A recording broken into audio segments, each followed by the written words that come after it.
Halo, Assalamualaikum warahmatullahi wabarakatuh. Nama saya Destina Kupsari dari kelas 12 IPA. Saya akan membahas tentang pertemanan. Jadi, salah satu indikator kesuksesan seseorang hamba adalah ketika mampu menjalin hubungan yang baik dengan sesama manusia. Upaya untuk menjalin hubungan baik sesama manusia itu dapat melalui pertemanan. Memiliki teman merupakan salah satu bentuk makhluk sosial yang tidak dapat dipungkiri dan merupakan hakikat manusia yang sudah ditulis dalam Al-Quran dan hadis. Namun demikian, Islam telah memberikan tuntunan tentang bagaimana seorang muslim dalam menjalani pertemanan, sehingga mengantarkan dirinya serta orang-orang di sekitarnya senantiasa berbuat kebaikan di jalan Allah Subhanahu wa taala dan mencegah dari segala kemaksiatan. Rasulullah SAW telah memberikan tuntunan tentang menjalani pertemanan yang dapat ditemukan dalam kitab Wasiat Al-Mustafa. Kitab berisi wasiat-wasiat Rasulullah kepada Ali bin Abi Thalib yang disusun Imam Ash-Sharoni. Rasulullah berkata, "Wahai Ali, seburuk-buruknya teman itu adalah orang yang teledor terhadap temannya dan menyebarluaskan rahasia temannya." Maksud teledor dalam pengertian tersebut adalah sosok teman yang tidak mempedulikan temannya, baik dari sisi lahiriah maupun batiniah. Dari sisi lahiriah, misalnya, tidak mempedulikan kendati temannya, kekurangan bahkan kesulitan dalam memenuhi kebutuhan pokok sehari-hari dan lain sebagainya. Sedangkan dari sisi batiniah, misalnya, dia tidak mempedulikan temannya ketika terjerumus dalam perbuatan maksiat ataupun dosa. Bahkan, dia sama sekali tidak pernah mengajak temannya agar semakin menjadi pribadi yang baik. Kemudian Rasulullah berkata lagi, "Wahai Ali, 1000 teman itu sedikit dan 1 musuh itu banyak.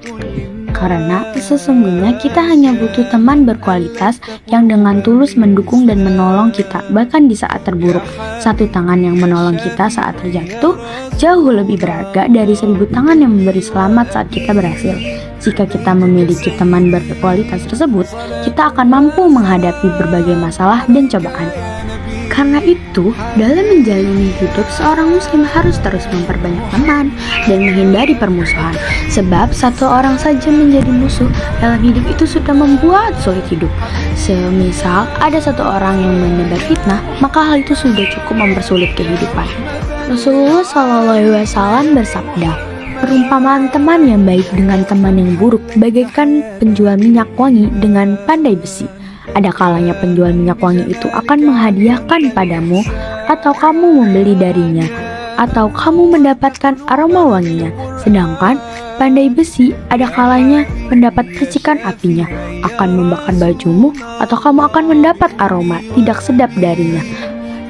Aku akan memberitahu kalian tentang ciri-ciri teman baik dan teman buruk. Yang pertama, teman baik itu mereka percaya kata-katamu, dan teman buruk itu mereka yang meragukan semua yang kamu katakan. Mereka tidak percaya kepadamu.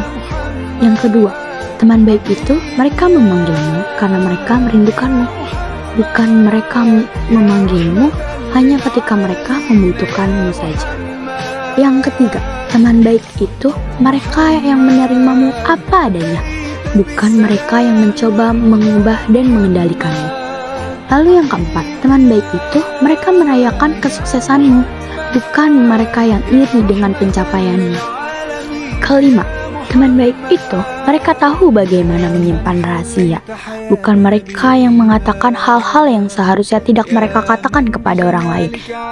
Kemudian yang keenam, teman baik itu mereka peduli dan empati kepadamu, bukan mereka yang menilai dan mengkritikmu dengan sesuka mereka.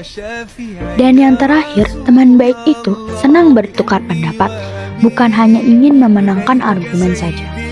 A'udzubillahi minasyaitonirrajim. Bismillahirrahmanirrahim.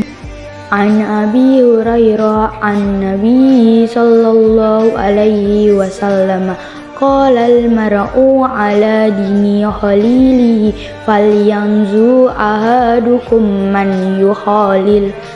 Dari Abu Hurairah dari Rasulullah SAW, beliau bersabda, "Seorang tergantung pada agama teman dekatnya, maka hendaklah salah seorang dari kalian melihat siapa yang dia jadikan sebagai teman dekat." Sekian pesan singkat yang dapat saya sampaikan. Kurang lebihnya saya mohon maaf. Semoga dari apa yang saya sampaikan tadi, kita semua dapat mengambil hikmah dan pandailah kita memilih-milih teman agar lebih dekat kepada Allah Subhanahu wa taala. Akhirul kalam, wassalamualaikum warahmatullahi wabarakatuh. Bye bye. Terima kasih.